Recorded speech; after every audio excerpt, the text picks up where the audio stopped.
Muy buenos días, hermanos. Es un privilegio para nosotros estar en esta mañana continuando nuestro estudio bíblico sobre principios de mayordomía cristiana. Hoy abran sus Biblias, por favor, en Isaías capítulo 25, versículo 1. Y en esta mañana desarrollaremos un principio más de los otros principios que ya hemos desarrollado concernientes a la administración, a la mayordomía y al cuidado de los bienes que son de Dios.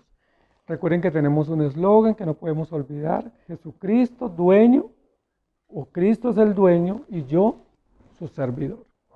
El texto de Isaías 25:1 dice de la siguiente manera: Jehová, tú eres mi Dios, te exaltaré, alabaré tu nombre porque has hecho maravillas, tus consejos antiguos son verdad y firmeza.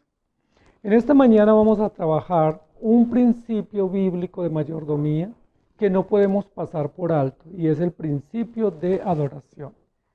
Es decir, vamos a considerar textos bíblicos, razones y verdades bíblicas que nos refuerzan esta enseñanza o esta verdad que nosotros fuimos creados para adorar, que fuimos creados para proclamar el nombre de Dios, que la razón de ser o el principio o el fin por el cual nosotros estamos aquí es reconocer a Dios, que es nuestro creador, nuestro Señor y nuestro Dios, rendirnos a Él en adoración y darle y tributarle todo reconocimiento y todo honor. Alguien diría, pero ¿qué tiene que ver eso con la mayordomía? ¿Sí? ¿Qué tiene que ver eso con estos principios de cuidado o de administración de los bienes? Pues les voy a demostrar que tiene mucho que ver. Primero, porque nos definen cuál es el principio y la razón por el cual el hombre existe, ¿sí? Cuál es el fin principal del hombre. Pero también porque ese aspecto es integral al propósito de Dios para el hombre. Es decir, Dios creó al hombre para un propósito. Y el hombre solo puede ser buen o mal mayordomo en la medida en que cumple el propósito. ¿Me hago entender? Si no cumple el propósito, es un mal mayordomo, ¿sí? No puede rendir buenas cuentas. Y si cumple el propósito, pues obviamente está administrando su vida, los bienes, los recursos, de acuerdo a los principios del dueño y del juez, que es nuestro Dios. Entonces, aunque pareciera que no tiene que ver con la mayordomía, sí tiene que ver. Por eso Isaías 25, que es nuestro texto base hoy, dice: Jehová, tú eres mi Dios, te exaltaré y alabaré tu nombre por todo lo que tú haces y por todo lo que tú eres.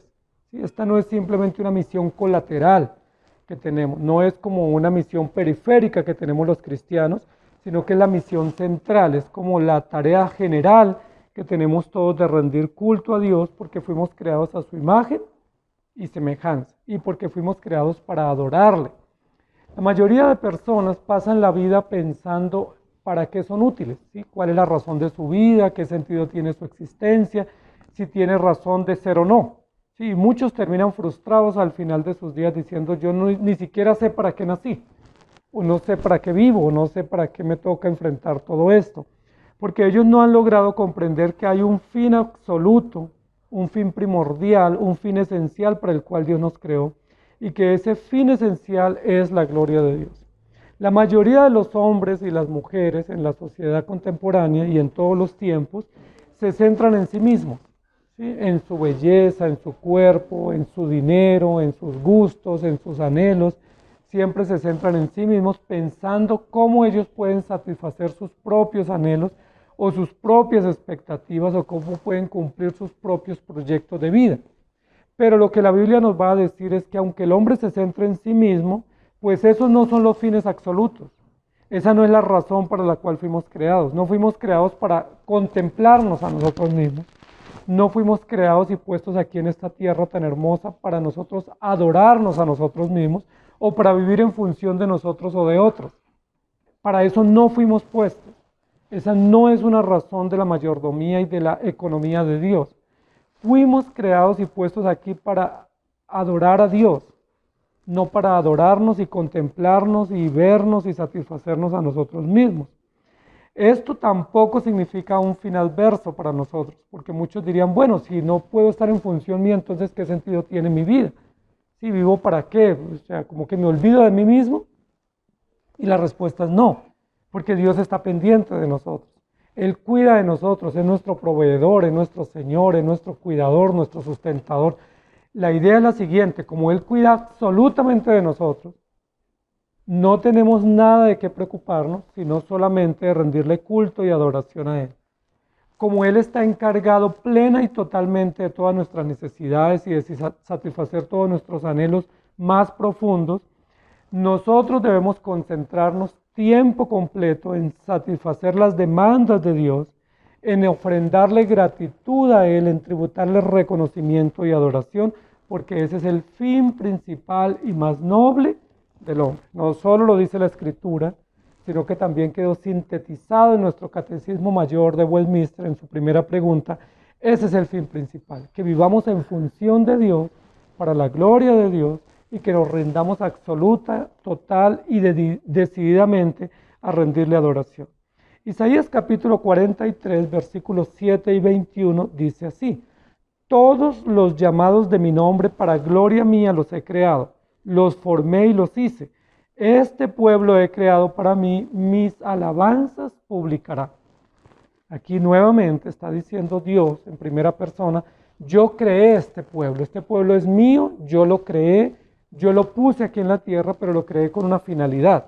¿Cuál es la finalidad? Que publique mis alabanzas. Los creé para mi gloria, los formé para que me rindan culto, los sostengo y los preservo para que me rindan adoración y para que reconozcan quién soy yo.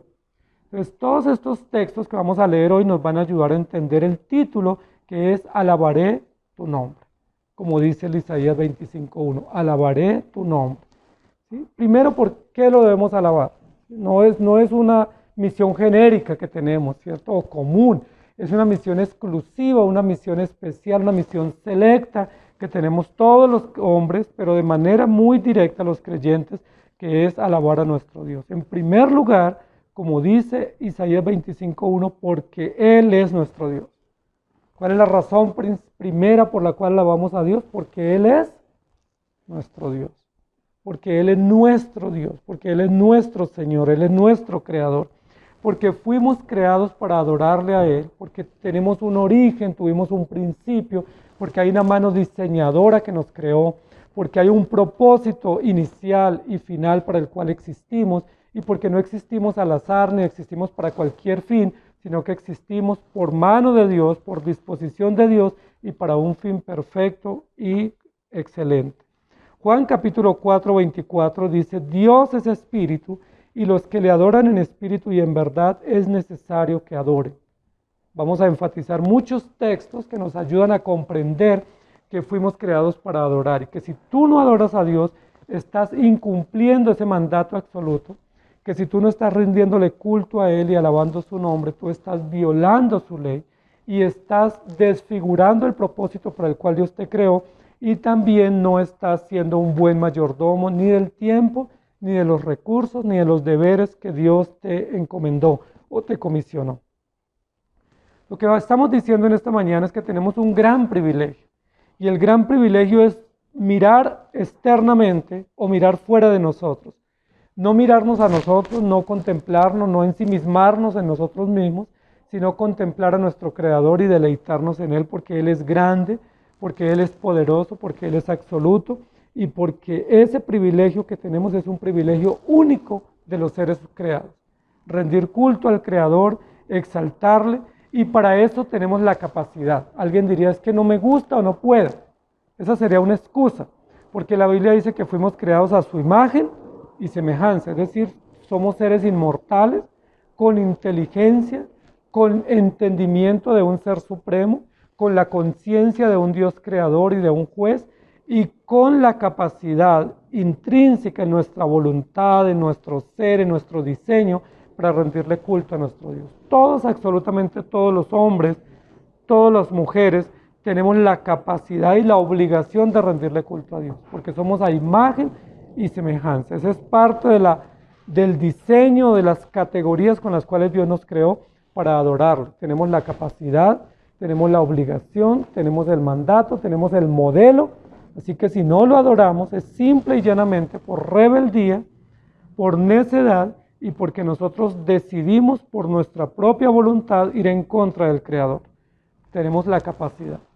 Cuando la Biblia dice que Dios creó al hombre a su imagen y semejanza, no solamente habla de aspectos físicos o aspectos orgánicos, sino que habla de la condición general, es decir, seres inmortales, con espíritu, con la sed de adorar a Dios, con la sed grandísima de rendir culto al Creador. Dicen los antropólogos que muchos de ellos no son creyentes, sino que son pues científicos o que son profesionales en un área, y muchos de ellos son agnósticos o ateos. Ellos concuerdan en una razón o en una verdad, y es que el hombre por naturaleza es un ser adorador. Eso es importante lo que dicen los antropólogos.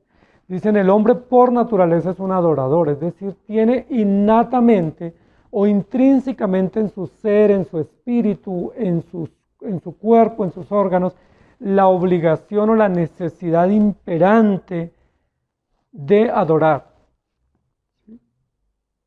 Y ellos terminan diciendo que el hombre puede adorar cualquier cosa, entonces se adora a sí mismo, adora las plantas, adora el sol, adora la vida, adora sus propios placeres, adora otros objetos, ídolos o imágenes. Ellos dicen simplemente eso. Esa verdad es una verdad que concuerda con la Escritura. El hombre por excelencia es un adorador. Lo que tenemos que nosotros corroborar o afirmar o precisar es que esa excelencia en la adoración del hombre es exclusiva para Dios. Es decir, es verdad lo que dicen los antropólogos, el hombre es un adorador por excelencia, pero a ellos les falta complementar esa oración. Esa premisa se complementa diciendo el hombre por excelencia es un adorador de Dios. Esa parte no lo dicen ellos porque no son creyentes. Cuando ellos dejan la puerta abierta, que el hombre por excelencia es un adorador, lo que están diciendo es que el hombre puede adorar cualquier cosa y que es legítimo. Es decir, que es bienvenido, que es obvio, que es adecuado que adore cualquier cosa. Nosotros decimos, no es así. El hombre sí es un adorador por excelencia, pero solo debe adorar a Dios. Cuando adora cosas o objetos o personas distintas a Dios o al Creador, pues es idólatra. No está adorando, está pervirtiendo, está profanando ese principio, ese deber y esa obligación. Cuando el hombre desvía su atención de Dios, que generalmente lo hizo desde el Edén por la rebeldía, por la maldad y por su resistencia al Creador, el hombre ya no está adorando. El hombre está siendo un idólatra, perverso, malvado, que profana y blasfema el nombre de Dios. Eso tenemos que complementarlo para que podamos estar en concordancia con lo que dice la Escritura. Por eso el título nuestro es Alabaré tu nombre. Es el único nombre, la única persona, el único ser, los únicos hechos que podemos reconocer y reverenciar o tributar o exaltar al Creador.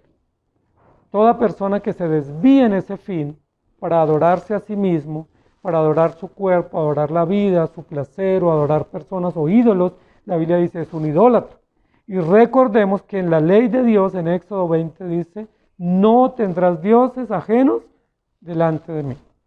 Y luego dice, no te harás imagen ni ninguna semejanza y no rendirás culto a nada que no sea el Dios creador y el juez de toda la tierra.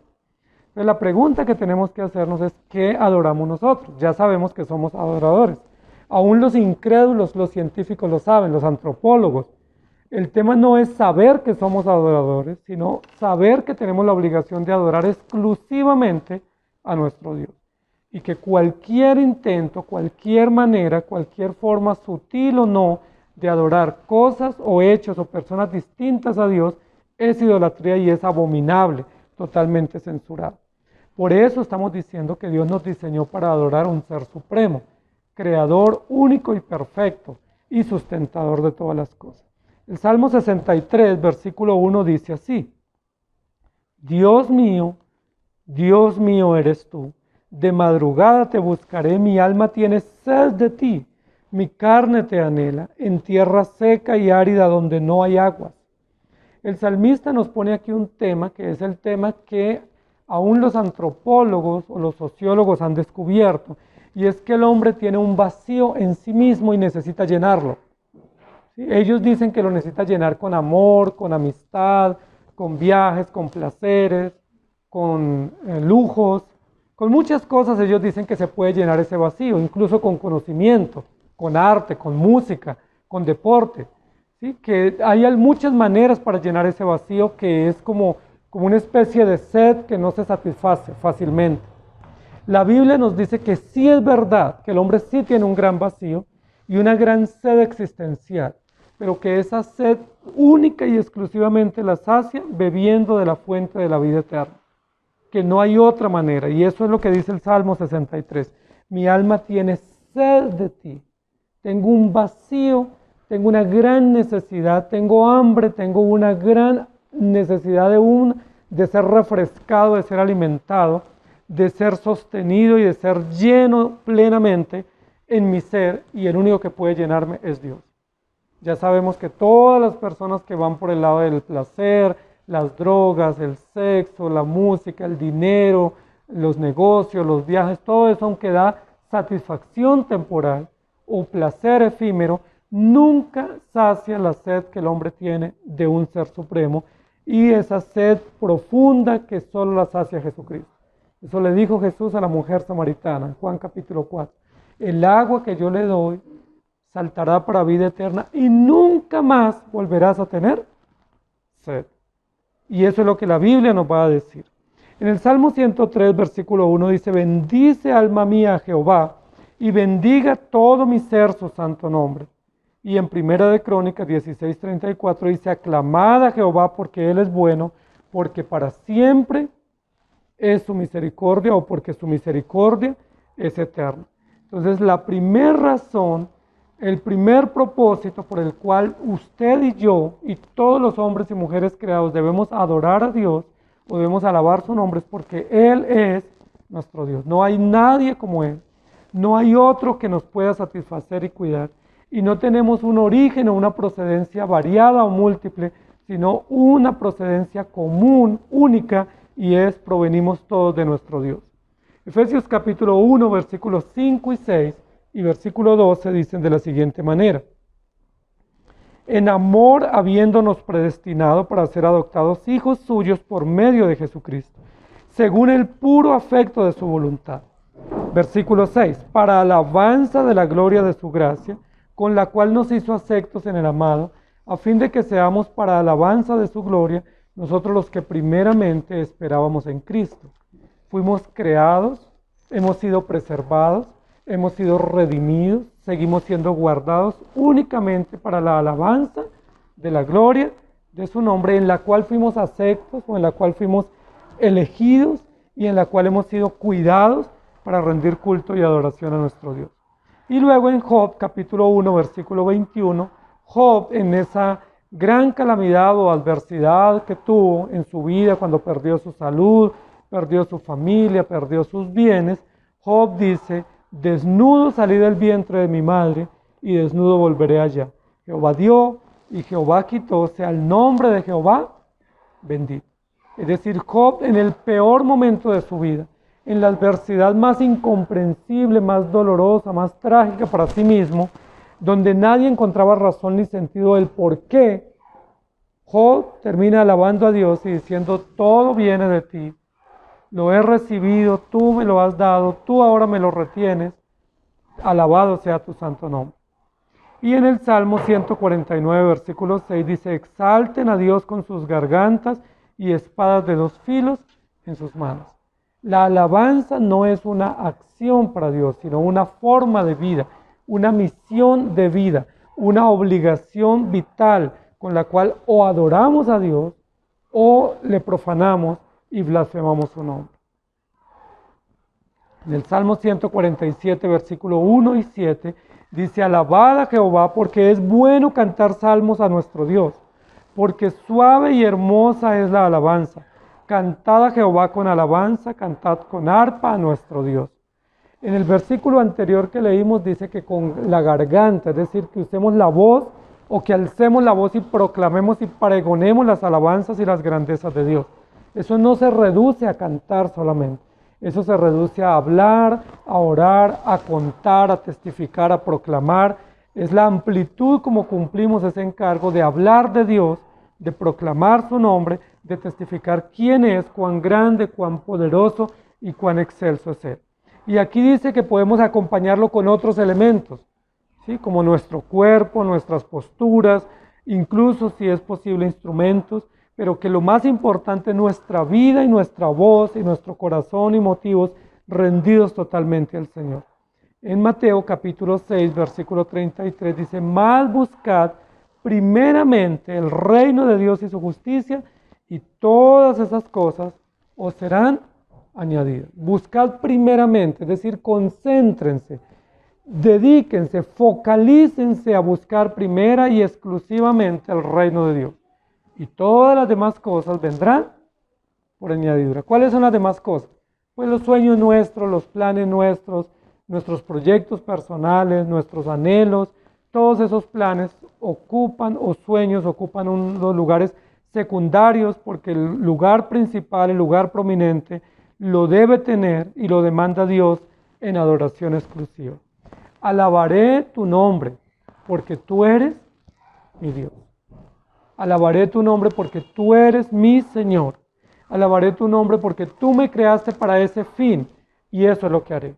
Alabaré tu nombre porque me diste conciencia, porque pusiste dentro de mí una información que me induce o que me convoca a rendir culto al Creador. Esa es la primera razón. La segunda razón es, alabaré tu nombre porque tus hechos son grandes, o porque son grandes tus obras, o como dice el Salmo, porque has hecho grandes maravillas. El Salmo no solamente usa una expresión superlativa de la grandeza y la magnitud y la suficiencia de los hechos de Dios, sino que los califica y le da un adjetivo y son maravillosas tus obras. No solamente son grandes, no solamente son enormes, vastas, innumerables, sino que además de eso son maravillosas, es decir, sublimes, hermosas, extraordinarias, fabulosas, que podemos quedarnos extasiados, contemplando, disfrutando y viendo los hechos o las evidencias de Dios. Me llama mucho la atención porque la Biblia nos da evidencias de Dios. Hay una postura protestante que dice que no es necesario las evidencias y que no debemos pedir evidencias. Y es verdad, en un sentido absoluto no debiéramos pedir evidencias porque Dios nos creó para que le adoremos aún sin evidencia. Dios nos creó y eso es suficiente. Basta solo con saber que tenemos un Dios creador, Señor y sustentador para que le rindamos culto. Eso es suficiente. Pero Dios en su infinita providencia y en su pedagogía y su método amplio para enseñarnos la verdad y para darnos hechos y corroboraciones, Dios nos dejó evidencia. Desde Génesis 1 hasta Apocalipsis 22 tenemos evidencias de los hechos de Dios. Para eso tenemos la Escritura. La Escritura es el registro detallado de los hechos de Dios, de las evidencias de Dios, cómo, por qué, cuándo y para qué. Y esas evidencias no son la base de la fe.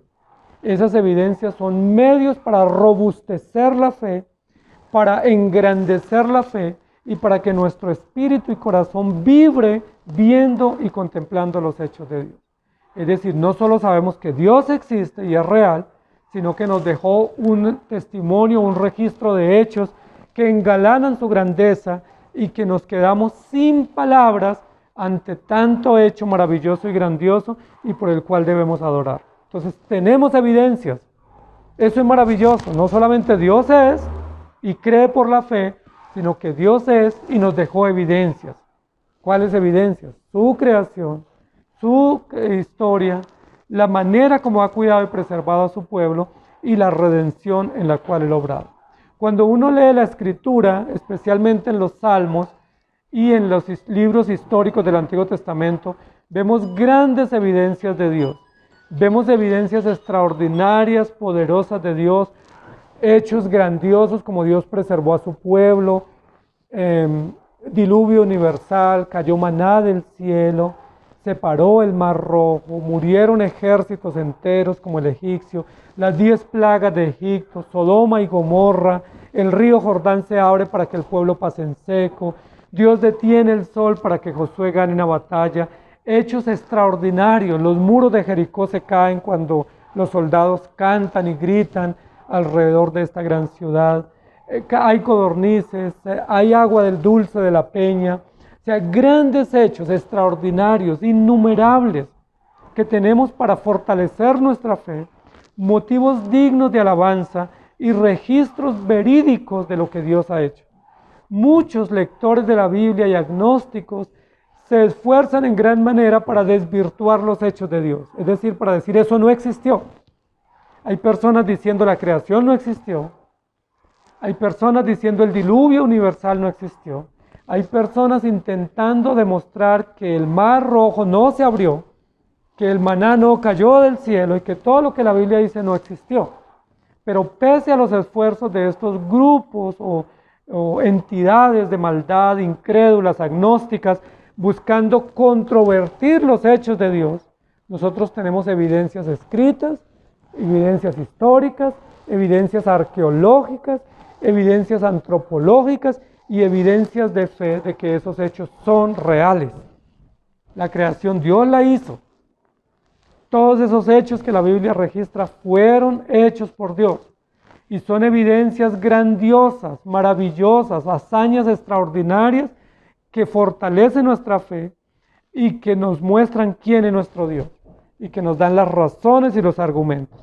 Por eso el Salmo 146, versículo 1 dice: alaba, oh alma mía, a Jehová. Alaba, exalta, engrandece, magnifica a nuestro Dios. ¿Por qué? Porque Él es nuestro Dios, pero también porque Él ha hecho grandes maravillas. Ahora, en el caso supuesto, pensemos por un momento de que Dios no hubiese hecho todas esas maravillas que la Biblia registra, aunque las hizo, pero solo imaginemos que no las hubiera hecho. La pregunta es, ¿ha hecho maravillas contigo? ¿Ha hecho cosas maravillosas, grandiosas en tu vida, en tu familia, en tu economía? Y la respuesta de todos es sí. Nos ha perdonado, nos ha sostenido, nos ha sanado milagrosamente, nos ha preservado de grandes peligros, nos ha levantado de condiciones terribles y catastróficas, nos ha sostenido. Si en el caso eventual los otros hechos que la Biblia registra no hubiesen acontecido, solo con los hechos que me han acontecido a mí, con los que yo he vivido, con los que yo puedo testificar y tengo cronometrados, pudiera yo afirmar que Dios es Dios maravilloso.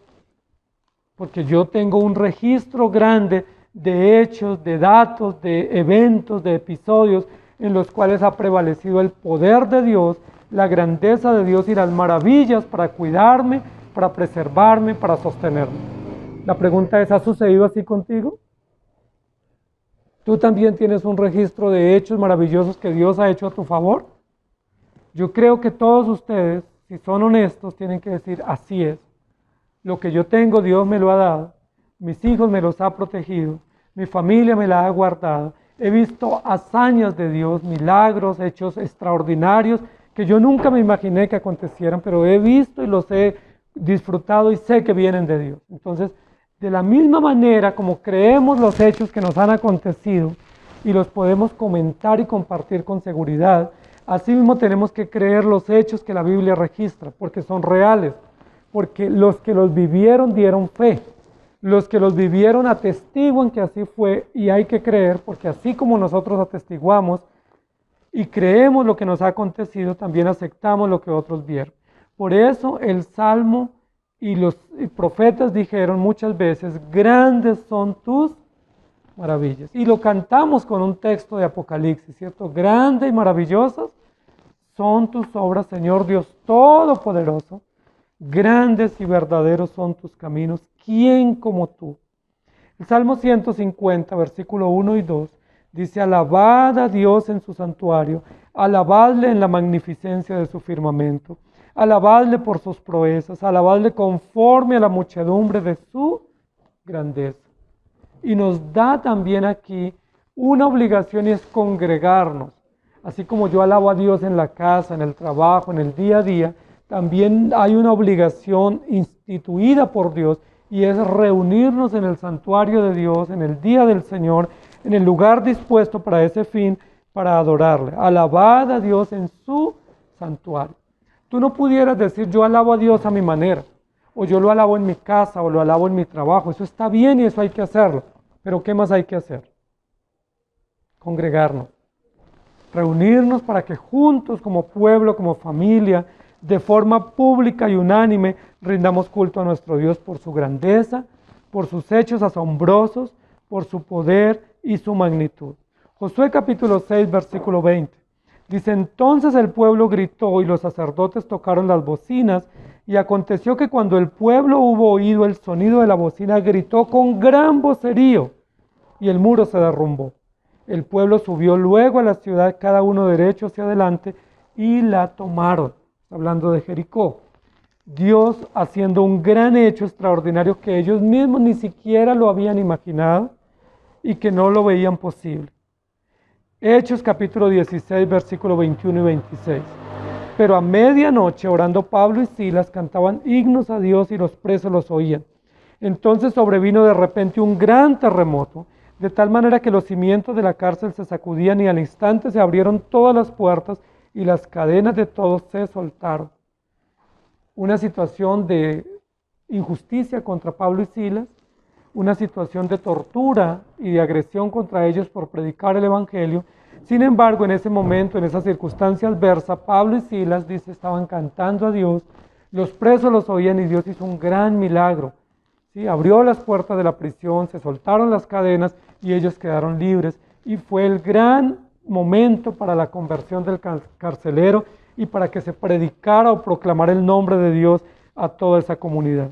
Y en Segunda de Crónicas, capítulo 20-21 dice, y habido consejo con el pueblo, puso a algunos que cantasen y alabasen a Jehová, vestidos de ornamentos sagrados, mientras salía la gente armada y que dijesen, glorificad a Jehová, porque su misericordia es para siempre.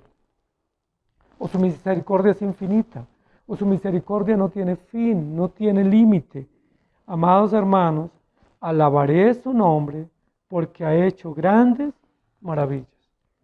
Alabaré, reconoceré, exaltaré su nombre porque tengo sendas evidencias, múltiples testimonio que corrobora, que asegura, que atestigua que Dios es verdad, que Dios está en acción, que Dios tiene control absoluto de todos los hechos y los acontecimientos y hace que acontezcan, hace que sucedan para su propia gloria, pero también para nuestra edificación y satisfacción. Es maravilloso ver los hechos de Dios. Es asombroso cuando oramos por un enfermo y se sana. Es asombroso cuando tenemos una necesidad, oramos y Dios nos provee. Es maravilloso cuando tenemos una situación y suplicamos a Él su ayuda, su gracia y su benevolencia y vemos respuesta. Es asombroso y ese es otro motivo más, una evidencia, un hecho, un testimonio más, una noción más para poderle decir, tú eres mi Dios, alabaré tu nombre y te engrandeceré. Y la tercera razón por la cual debemos alabar a nuestro Dios y rendirle culto es porque su ley es verdad.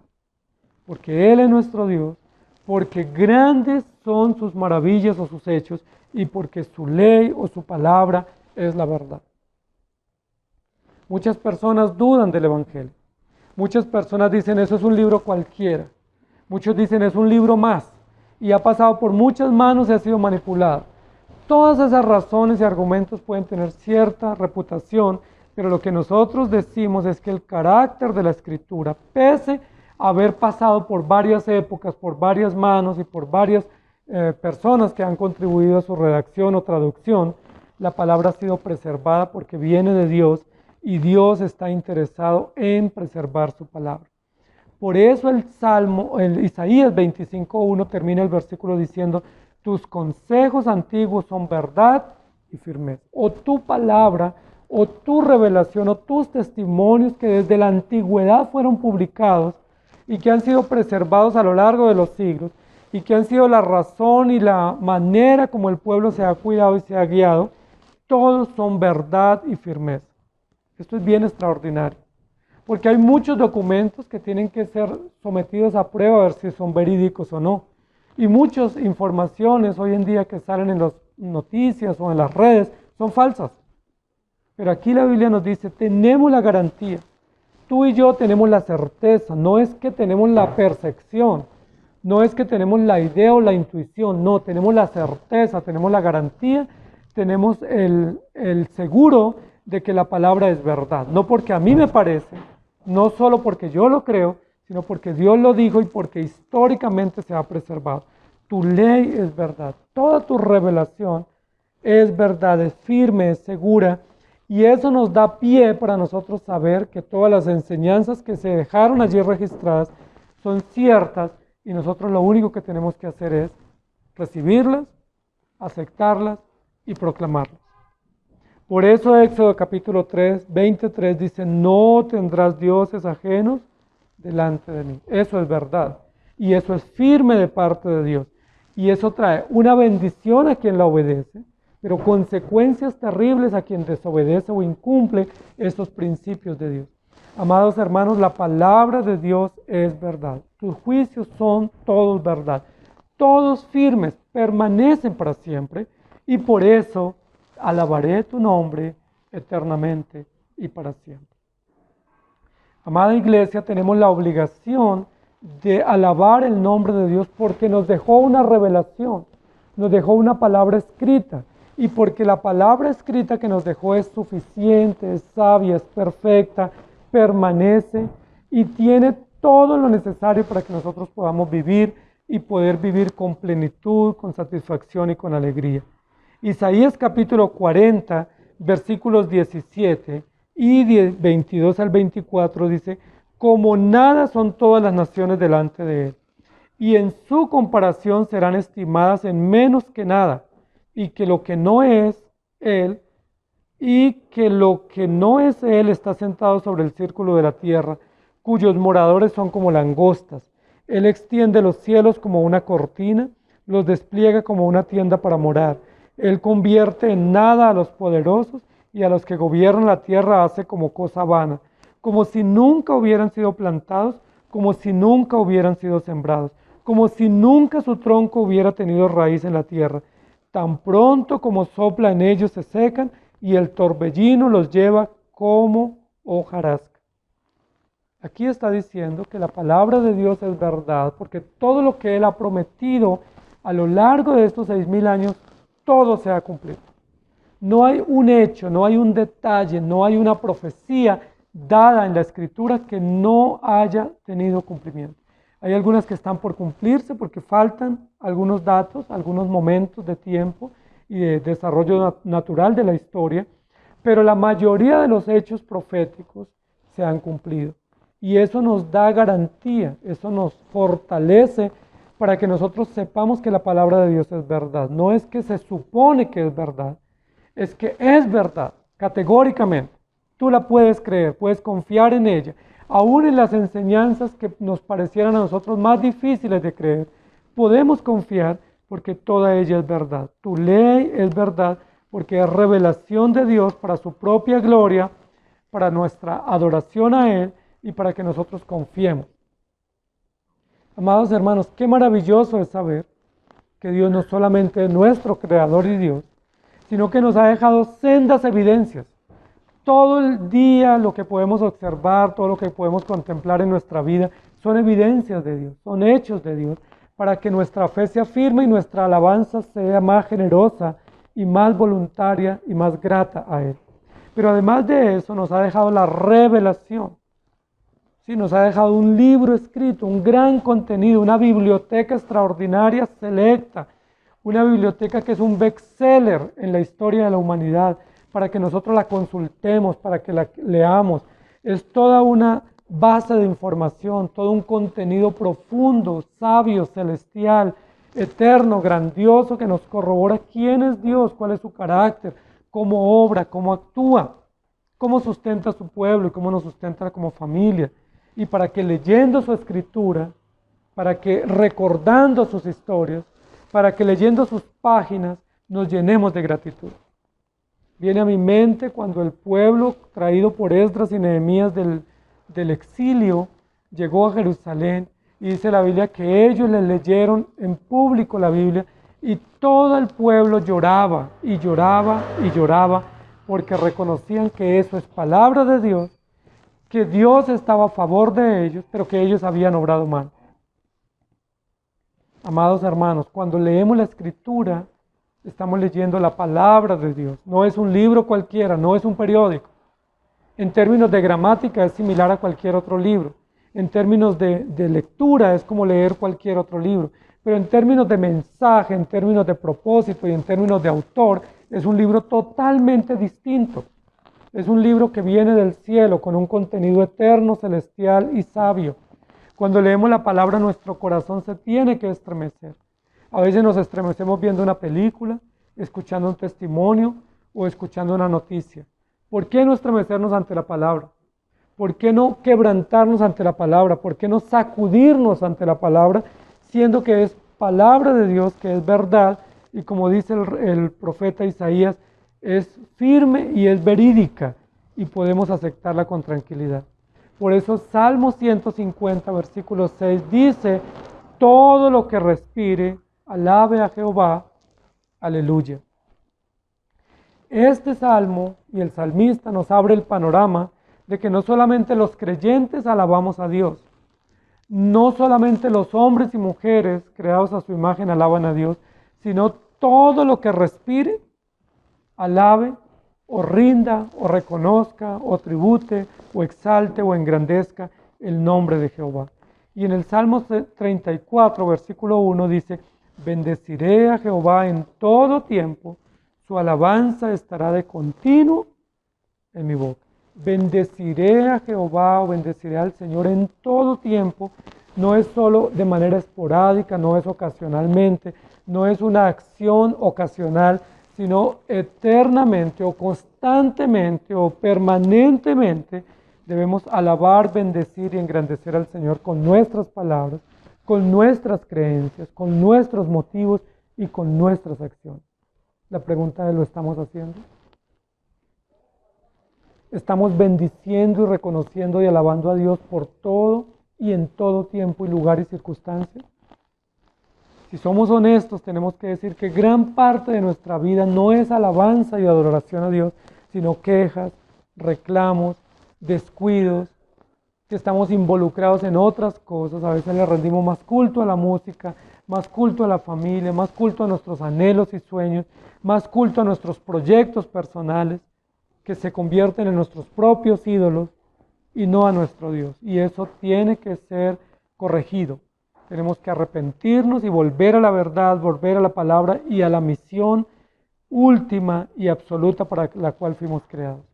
Efesios capítulo 5, versículos 19 y 20 dice, hablando entre vosotros con salmos, con himnos y cánticos espirituales, cantando y alabando al Señor en vuestros corazones, dando siempre gracias por todo al Dios y Padre, en el nombre de nuestro Señor Jesucristo. Ese texto que lo escribe el apóstol Pablo en la iglesia de Éfeso, dice hablando, cuando conversen, cuando charlen, cuando dialoguen, cuando tengan encuentros, cuando se reúnan, ¿qué deben hacer? Canten salmos, hablen la palabra, mediten en la palabra, compartan, testifiquen, proclamen, anuncien las grandezas de Dios, deleítense en Él, alaben su nombre, alégrense y emocionense en Él y den siempre gracias en todo y por todo. Y yo creo que este mensaje es un mensaje muy fuerte y directo contra nosotros y nos tiene que calar en la conciencia y debemos reconocer que gran parte de las charlas, de las reuniones, de nuestras conversaciones no engrandecen a Dios, que son quejas, son reclamos, a veces son chismes, comentarios, pero que no estamos cumpliendo este mandato perfecto y sublime que Dios delegó para la iglesia y en el cual debemos permanecer, hablando entre vosotros con salmos, con himnos, con cánticos y den siempre gracias.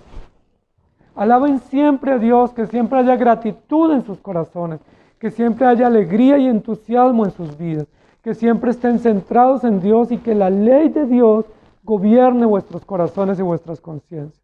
Por eso leemos la palabra, por eso la memorizamos, por eso la cantamos, por eso la oramos, porque es la manera como honramos a Dios y porque es un encargo dado por Él. Alabaré tu nombre, porque Él es mi Dios, porque tenemos evidencias a través de sus hechos maravillosos y porque su ley es verdad y es firme.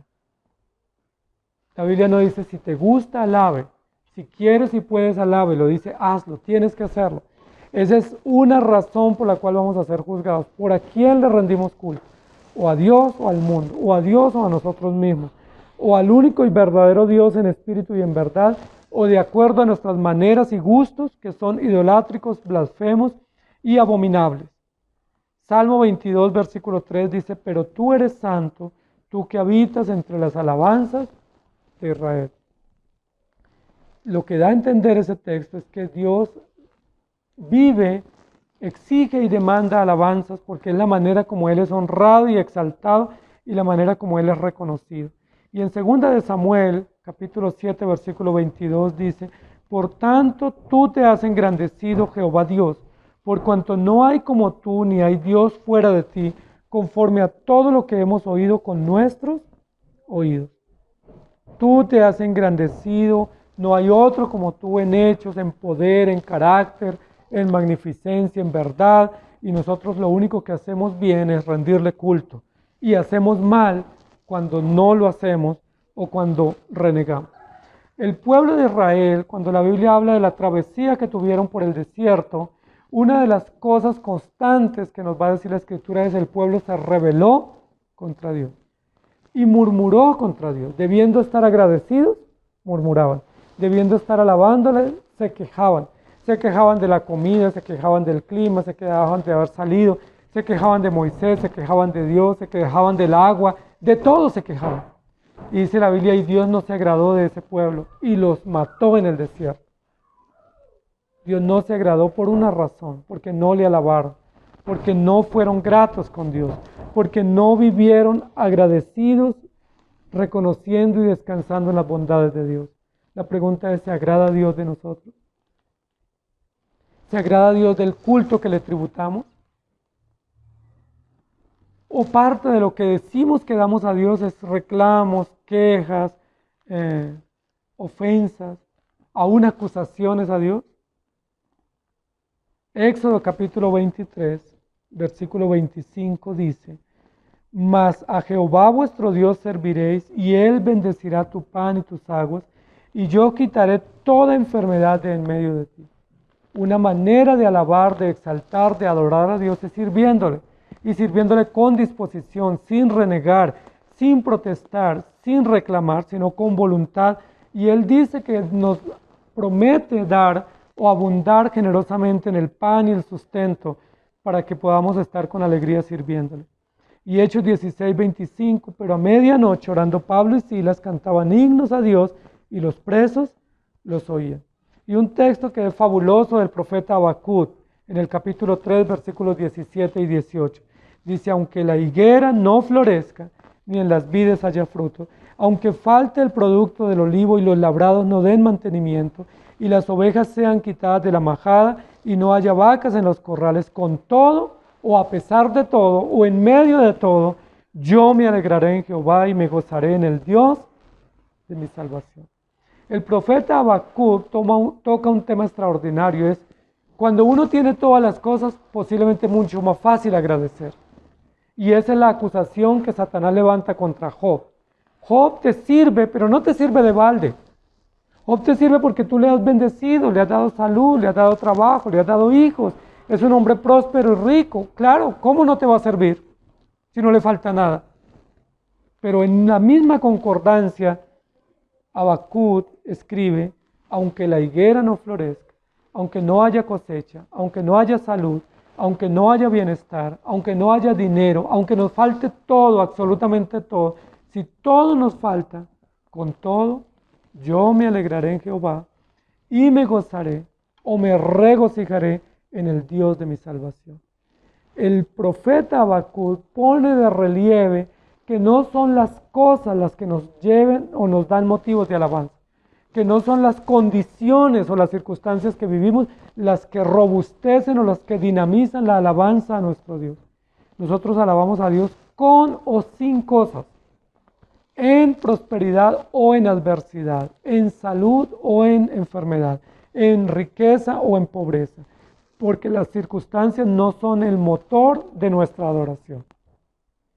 El motor de nuestra adoración es que Dios es Dios, que Él nos ha sustentado y que su palabra nos ordena.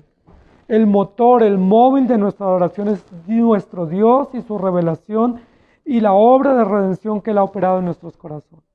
Así que, amado hermano, si tú piensas, como estoy mal, no alabo, pues estás obrando mal. Si tú estás diciendo, el día que yo esté bien, alabaré a Dios, o le serviré, o le engrandeceré, estás obrando como un impío, como un necio, porque la Biblia dice que los sabios hijos de Dios alaban y adoran sin importar las circunstancias, porque ellas no son el indicador para nuestra obligación. Y en Primera de Crónicas 29:11 dice: tuya es, oh Jehová, la magnificencia y el poder, la gloria, la victoria y el honor, porque todas las cosas que están en los cielos y en la tierra son tuyas. Tuyo, oh Jehová, es el reino y tú eres excelso sobre todos y sobre todas las cosas. Tuya es la magnificencia, tuyo el poder, tuya la grandeza, tuya la alabanza. Todo es tuyo, dijo el rey Salomón. Y de lo recibido de tu mano te damos. Todo es tuyo. Cuando servimos, cuando contribuimos, cuando aportamos, estamos adorando a Dios porque todo es de Él. Y porque con todo lo que hacemos, decimos y obramos, rendimos culto a nuestro Dios o testificamos cuáles son nuestros ídolos. Cuando tú aportas en la obra de Dios, dices: Dios es mi Señor. Cuando retienes, tú estás diciendo: mi ídolo es el dinero. No estoy dispuesto a dar, no estoy dispuesto a servir, no estoy dispuesto a contribuir. Cuando tú te congregas, estás diciendo: mi Dios es Jesucristo. Cuando no lo haces, estás diciendo: mi Dios soy yo mismo. ¿Sí? Mi placer, mi descanso, mis negocios valen más que Dios. Y en el Salmo 71, versículo 8, dice: sea llena mi boca de tu alabanza, de tu gloria todo el día. Qué bonita oración. Qué hermosa petición hace el salmista. Que mi boca sea llena de alabanza todo el día, para que yo te pueda rendir adoración, para que yo alabe tu nombre, para que yo te exalte y te reconozca. Amados hermanos, ¿estamos alabando a nuestro Dios? ¿Estamos rindiendo culto correcto a nuestro Dios en alabanza y adoración dispuesta conforme Él lo demanda? ¿Estás cumpliendo tú el fin principal y más noble para el cual Dios te creó y te redimió? Esa respuesta la tenemos que dar ante Dios. Si lo estamos haciendo, gracias a Él y a su ayuda y a su auxilio a través de Jesucristo. Si no lo estamos haciendo, Señor, perdónanos, ayúdanos a corregir y vuélvenos al camino. Llévanos a la senda correcta, llévanos a la senda de la vida y ayúdanos a imitar tus pasos para que podamos alabarte con todo y en todo momento y circunstancia. Recuerden, alabamos a Dios porque Él es nuestro Dios, le alabamos porque Él ha hecho y hace grandes obras maravillosas y portentosas, y le alabamos y adoramos porque su palabra que nos dejó escrita es verdad, es firme, es segura y vale la pena creerla y proclamar. Que el Señor nos ayude. Oremos. Señor, gracias te damos por tu palabra, porque hoy nuevamente nos recuerdas y nos afirmas un principio bíblico de mayordomía, y es la obligación imperante de adorar, de servir y de alabar. Es decir, todo lo que hagamos debe ser en función del culto a ti, del reconocimiento a ti. Si lo que hacemos es en función nuestro, de nuestros proyectos y de aumentar nuestras riquezas, estamos obrando mal y tenemos ídolos, y esa economía no va a ser prosperada. Y si va a prosperar, no es para tu gloria. Pero la manera como tú prosperas nuestra economía, provee nuestro sustento, es cuando entendemos que nuestra función es adorarte, servirte y someternos a tu voluntad. Ayúdanos, Señor, que con nuestra garganta, que con nuestras palabras, que con nuestras acciones, con nuestros motivos, que con nuestros ingresos, con nuestros talentos te rindamos culto y adoración todo el tiempo y en todo momento y circunstancia. Te pedimos perdón porque muchas veces no lo hacemos, y te pedimos perdón porque tenemos ídolos a los cuales les rendimos culto y no a ti. Perdónanos, Señor, y ayúdanos a entender que la razón de ser nuestra es alabarte, rendirte culto y adoración. En el nombre de nuestro Señor Jesucristo. Amén. Que el Señor les bendiga, querida iglesia.